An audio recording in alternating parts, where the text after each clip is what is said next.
Hi, welcome back to S Academy. ఈరోజు మన topic how to pass heat power engineering 1.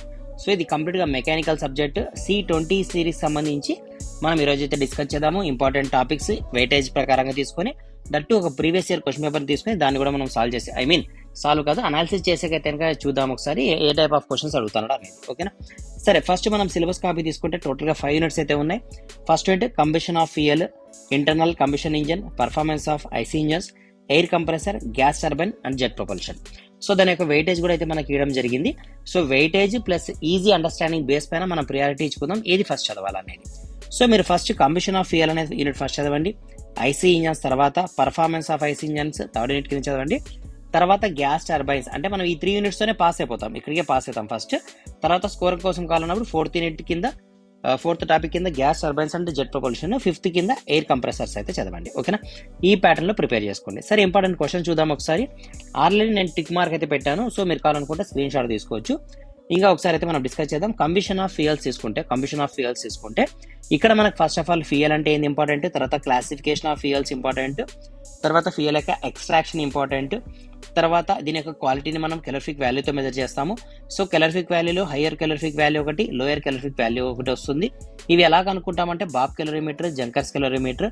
Bob కెలరీమీటర్తో ఏం కనుక్కుంటామంటే గ్యాస్ సాలిడ్స్ అండ్ లిక్విడ్స్ యొక్క గ్యాసెస్ యొక్క కెలరిఫిక్ వాల్యూ కనుక్కుంటాము. జంకర్స్ తో గ్యాస్ ఫ్యూయల్స్ యొక్క కెలరిఫిక్ వాల్యూని అయితే కనుక్కుంటాం. దీంతో పాటు బయటకు వచ్చే గ్యాసెస్, ఫ్లూ గ్యాసెస్ యొక్క కాంపోజిషన్ కావచ్చు, క్వాలిటీని కావచ్చు, మనం ఆర్సెట్ ఆపరేటర్తో అయితే మెజర్ చేస్తాం. సో ఆర్సెట్ ఆపరేటర్ అనేది ఇంపార్టెంట్. తర్వాత మినిమం ఎయిర్ రిక్వైర్డ్ అంటే మనం ఫర్ ఎగ్జాంపుల్ 1 యూనిట్ ఆఫ్ లేదా 1 మీటర్ క్యూబ్ ఆఫ్ గ్యాస్ మనం ఫ్యూయల్ని బర్న్ చేయాలంటే ఎంత ఆక్సిజన్ అవసరం అవుతుంది, ఎంత ఎయిర్ అవసరం అవుతుంది అనే ఈ ప్రాబ్లం అయితే ఇంపార్టెంట్ మనకు. ఓకేనా, సో మన కంబషన్ ఆఫ్ ఫ్యూయల్స్ నుంచి మనకి ఇంపార్టెంట్ టాపిక్స్ ఇవే, ఎగ్జామ్లో అడిగే క్వశ్చన్స్ కూడా ఇవే. Okay, next unit internal combustion engine. So మనకి ఇంజన్ అంటే ఏంది, హీట్ ఇంజన్ అంటే ఏంది, దాంట్లో internal combustion engine, external combustion engine అంటే క్లాసిఫికేషన్ అనేది ఇంపార్టెంట్. దాంతో పాటు మనకు diagrams important. 4 stroke diesel engine, petrol engine, 2 stroke diesel engine, petrol engine, ఇవి మన కాంపోజిషన్స్ ఇంపార్టెంట్. తర్వాత దీంతో పాటు మనకు ఇక్కడ చూడండి port timing diagram, valve timing diagram ఒకటి, పోర్ట్ టైమింగ్ డయాగ్రామ్ ఒకటి. సో 4 స్ట్రోక్లు అయితే వాల్వ్ టైమింగ్ డయాగ్రామ్ వస్తుంది, 2 స్ట్రోక్లు అయితే పోర్ట్ టైమింగ్ డయాగ్రామ్ అయితే వస్తుంది. ఇవి రెండు important. Next carburettors, simple carburettor, Zenith carburettor important. తర్వాత types of cooling system, ignition system, lubricating system, governing system, supercharging అంటే ఏంది, ఇవి మనకు 100% అడిగేకి ప్రాబిలిటీ ఉన్న క్వశ్చన్స్ యూనిట్ నుంచి. ఓకే, సరే నెక్స్ట్ తీసుకుంటే పర్ఫార్మెన్స్ ఆఫ్ ఐసీ ఇంజన్స్ లో మనల్ని ఏం అడుగుతాడంటే ఐసీ ఇంజన్ ఎఫిషియన్సీ కనుక్కోమంటాడు. ఎఫిషియన్సీ అంటే output by input. So brake power by IP, BP by IP, where BP BP అంటే ఏంది, బ్రేక్ పవర్ అంటే ఏంది, the power produce at the shaft. What is IP, the power produced inside the engine.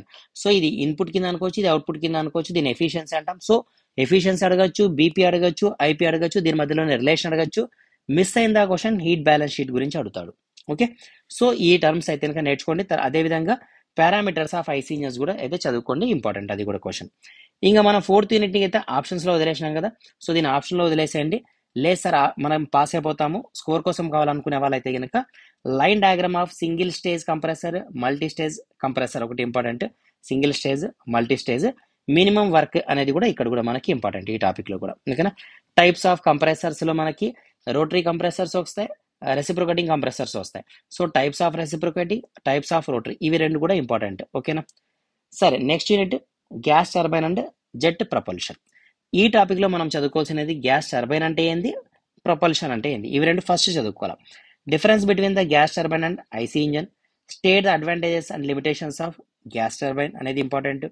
అదేవిధంగా principle of operation of ramjet engine ఒకటి, turbojet engine ఒకటి, working principle మనకి important.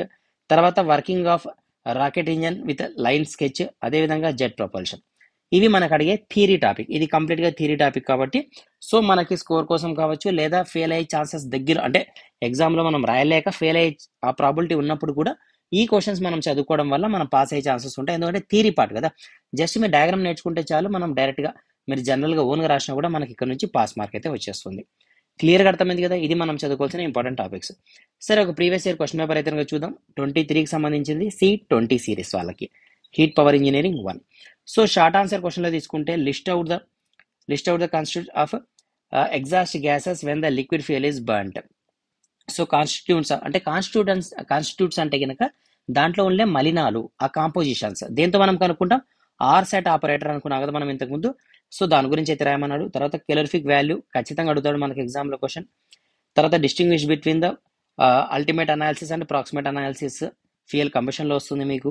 తర్వాత fuel pump అంటే ఏంది, ఫ్యూయల్ ఇంజెక్టర్ అంటే ఏంది, significance of heat balance sheet, తర్వాత స్పెసిఫిక్ ఫ్యూయల్ కన్జంప్షన్ అంటే ఏంది, బ్రేక్ థర్మల్ ఎఫిషియన్సీలు ఇవన్నీ వస్తాయి. Break thermal efficiency, normal efficiency, అట్లా దాంట్లో డిఫరెంట్ కేసెస్ వస్తాయి. అది ఒకసారి మీరు చదివితే క్లియర్గా మీకు అయితే అర్థమవుతుంది. తర్వాత అడ్వాంటేజెస్ అంటే limitations, advantages of multi stage compressor, single stage compressor, multi stage compressor, difference between the single stage అంటే మల్టీ స్టేజ్, ఇది చాలా important question. Okay, PV diagram for single stage reciprocating air compressor, ఇది ఇప్పుడే మనం discuss చేసినాం కదా, jet propulsion గురించి అయితే అడుగుతాడు. తర్వాత gas turbine over the IC engine, important question మనకు అది. సో దాంతోపాటు మనకి పార్ట్ బి కూడా చూద్దాం. సో పార్ట్ బిలో మనకు అడిగే ఛాన్స్ ఏముంది క్వశ్చన్స్ అంటే, explain the construction of ఆర్సెట్ operator, మనం ఇప్పుడే అనుకున్నాం కదా ఆర్సెట్ ఆపరేటర్ గురించి. సో దానిపైన కూడా మనకు క్వశ్చన్ అడుగుతాడు ఆర్సెట్ ఆపరేటర్ గురించి, ఇది ఇంపార్టెంట్. నెక్స్ట్ అదేవిధంగా మనకి ఇక్కడ 2 క్వశ్చన్స్ వస్తాయి, ఒకటి మాస్ అనాలిసిస్, ఒకటి వాల్యూమెట్రిక్ అనాలిసిస్ అనే క్వశ్చన్ వస్తుంది. ఇది ఫ్యూయల్స్ నుంచి వచ్చే topic, mass analysis, volumetric analysis. ఇక్కడ నుంచి మనకి చాలా ఇంపార్టెంట్ ఈ క్వశ్చన్, ఖచ్చితంగా ఏదో క్వశ్చన్ అయితే వస్తుంది. మాస్ అనాలిసిస్, వాల్యూమెట్రిక్ అనాలిసిస్, ఇది ట్రై చేయండి. మీకు ఫర్ ఎగ్జాంపుల్ రాకపోతే మీరు కామెంట్లో షేర్ చేయండి, నేను కావాలంటే ఈ క్వశ్చన్ ఎక్స్ప్లెయిన్ చేస్తాను. చాలా ఈజీ అంటే ఈజీ క్వశ్చన్, దాంట్లో మనకు డౌట్ లేదు. Okay, next question, describe the working of 4-stroke petrol engine with sketch. Okay, so మనకి ఇక్కడ ఏమన్నా అంటే 4-stroke petrol engine, 4-stroke diesel engine, 2-stroke petrol engine, 2-stroke diesel engine, ఇదైతే ఖచ్చితంగా చదువుకోండి, దీన్ని వదలద్దండి. ఓకేనా, లూబ్రికేటింగ్ డయాగ్రామ్స్ మాత్రం చాలా ఇంపార్టెంట్. ఓకేనా, డయాగ్రామ్స్ 80% వదలద్దండి. నెక్స్ట్ అదేవిధంగా ఇక్కడ ఏమన్నా అంటే 4-stroke ఇంజన్ గురించి, indicator power, break power, efficiency. So thermal efficiency కావచ్చు, బ్రేక్ ఎఫిషియన్సీ కావచ్చు, ఓవరాల్ ఎఫిషియన్సీ కావచ్చు, అంటే ఎఫిషియన్సీ పైన క్వశ్చన్ అయితే వస్తుంది. దానికి సంబంధించిన ప్రాబ్లం ఇది కూడా చాలా ఇంపార్టెంట్.